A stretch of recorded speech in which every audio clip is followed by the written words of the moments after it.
Assalamualaikum warahmatullahi wabarakatuh. Salam sejahtera bagi kita semua. Saudara-saudara yang saya hormati, pernahkah kalian berpikir mengapa sebagian orang terlihat selalu produktif, bahagia, dan mencapai target mereka dengan mudah? Sedangkan yang lain merasa terus-menerus terburu-buru, stres, dan tidak pernah sempat mencapai target yang diinginkan. Rahasia perbedaan tersebut terletak pada satu hal sederhana, namun sangat kuat, yaitu kebiasaan. Menurut penelitian dari Harvard Health, faktanya sangat mengejutkan. 40% dari aktivitas harian manusia dipengaruhi oleh kebiasaan, bukan pengambilan keputusan yang sadar. Artinya, hampir setengah dari kehidupan kita berjalan otomatis, dipandu oleh pola-pola yang sudah kita tanamkan. Inilah mengapa kebiasaan memiliki kekuatan yang luar biasa untuk membentuk masa depan kita.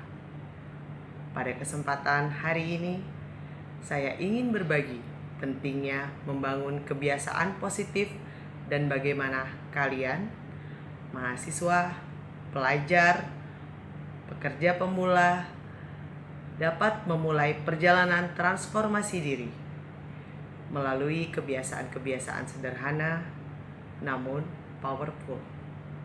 Karena saya yakin kehidupan yang lebih bahagia dan produktif dimulai dari keputusan hari ini untuk mengubah kebiasaan kita. Pertama, mari kita pahami apa itu kebiasaan dan mengapa ia begitu berpengaruh dalam kualitas hidup kita.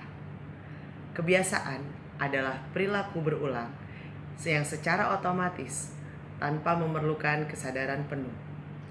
Ketika kita melakukan secara berulang kali, otak kita membentuk jalur saraf baru yang membuat tindakan tersebut menjadi semakin mudah dan otomatis seiring waktu. Kebiasaan mempengaruhi kesehatan fisik, kesehatan mental, produktivitas kerja, hubungan sosial, dan bahkan kebahagiaan kita. Oleh karena itu, jika kita ingin mengubah hidup menjadi lebih baik, langkah pertama adalah mengubah kebiasaan kita. Sekarang, mari kita identifikasi musuh-musuh dalam perjalanan menuju kualitas hidup yang lebih baik. Ada banyak kebiasaan negatif yang secara perlahan menggerogoti kualitas hidup kita tanpa kita sadari. Pertama, menunda-nunda atau prokrastinasi. Kedua, menghabiskan waktu dengan sangat tidak produktif di media sosial. Ketiga, kurang tidur dan tidak teratur dalam beristirahat. Keempat, tidak pernah berolahraga atau bergerak aktif. Semua kebiasaan negatif ini adalah curi daya dalam kehidupan kita. Oleh karena itu, sangat penting untuk mengidentifikasi kebiasaan buruk apa saja yang saat ini menghambat kita, agar kita mulai menggantinya dengan kebiasaan positif. Sekarang, bagian yang paling penting, yaitu bagaimana kita benar-benar membangun kebiasaan positif yang bertahan lama. Kita perlu strategi yang berbasis sains. Model pertama, habit loop atau lingkaran kebiasaan. Penulis dan jurnalis terkenal Charles Duhigg dalam bukunya The Power of Habit menjelaskan bahwa setiap kebiasaan terbentuk dari 3 elemen yang sangat terhubung dalam sebuah lingkaran atau loop. Pertama, cue atau isyarat atau pemicu. Yang kedua, routine atau rutinitas. Yang ketiga, reward atau penghargaan. Setelah model pertama, yaitu habit loop, kita akan masuk kepada model kedua, yaitu formula 66 hari. Menurut penelitian dari University of London oleh Philippa Lely dan timnya, rata-rata dibutuhkan 66 hari untuk sebuah perilaku mencapai otomatis. Namun angka ini sangat bervariasi, tergantung kepada individu, berkisar dari 18 sampai 254 hari. Riset ini mengidentifikasi 3 fase, yaitu minggu pertama sampai minggu ketiga. Ini adalah fase paling sulit karena memerlukan willpower dan disiplin yang tinggi. Yang kedua, fase transisi atau transition phase, yaitu pada hari ke-18 sampai hari ke-66. Kebiasaan mulai terasa lebih mudah. Kita masuk pada fase terakhir dalam fase 66 hari, yaitu automaticity phase atau fase otomatis yang berlangsung setelah hari ke-66. Kebiasaan sudah tertanam dalam bangsal ganglia, yaitu bagian otak yang mengendalikan perilaku otomatis.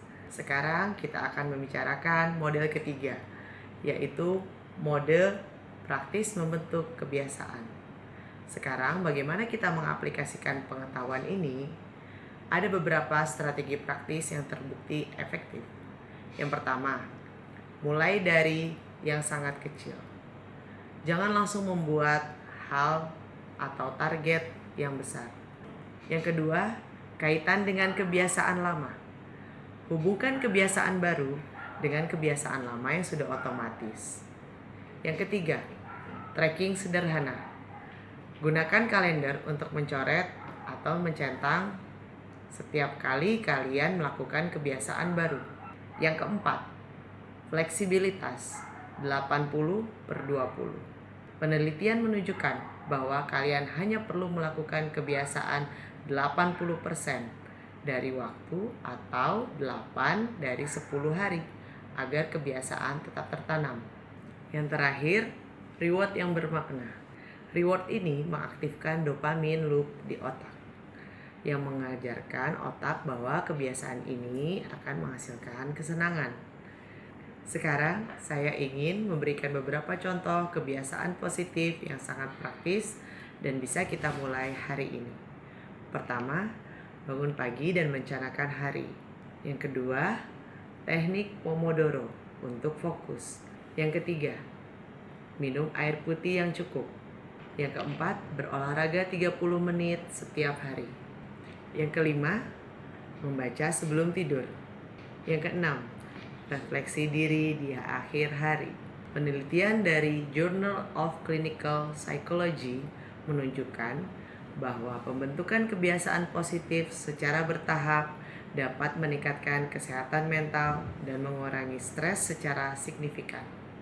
Begitu juga American Psychological Association menyoroti bahwa rutinitas positif adalah alat efektif untuk mengelola stres dan meningkatkan produktivitas pribadi. Saudara-saudara, kita telah membahas perjalanan panjang tentang kekuatan kebiasaan. Kita telah memahami bahwa 40% kehidupan kita dipengaruhi oleh kebiasaan, bukan keputusan sadar. Kita telah melihat bagaimana kebiasaan negatif mencuri kesehatan dan waktu kita. Sementara kebiasaan positif adalah investasi terbaik masa depan yang lebih baik. Ada kata-kata bijak dari Charles Duhigg yang ingin saya tutup dengan ini. Begitu kamu mengerti kebiasaan itu bisa berubah, kamu punya kebebasan dan tanggung jawab untuk mengubahnya. Kalian memiliki kebebasan untuk memilih kebiasaan apa saja yang ingin dibentuk, tetapi dengan kebebasan itu juga datang tanggung jawab untuk benar-benar mengambil tindakan. Bukan hanya mendengarkan pidato ini, lalu kembali ke kebiasaan lama. Sebaliknya, ambil satu langkah kecil. Pilih satu kebiasaan positif yang ingin dibentuk. Tentukan cue, rutin, dan reward. Mulai hari ini, bukan besok. Ingat, perubahan besar dimulai dari langkah-langkah kecil yang konsisten. Dalam 66 hari kalian akan terkejut betapa besar dampaknya dalam hidup kalian. Hidup menjadi lebih bahagia, lebih produktif, dan lebih bermakna. Bukan lagi mimpi. Semua bisa dimulai dari sekarang. Terima kasih telah meluangkan waktu untuk mendengarkan. Semoga kita semua dapat memulai dan mempertahankan kebiasaan-kebiasaan positif untuk menjadi versi terbaik dari diri kita sendiri. Wassalamualaikum warahmatullahi wabarakatuh.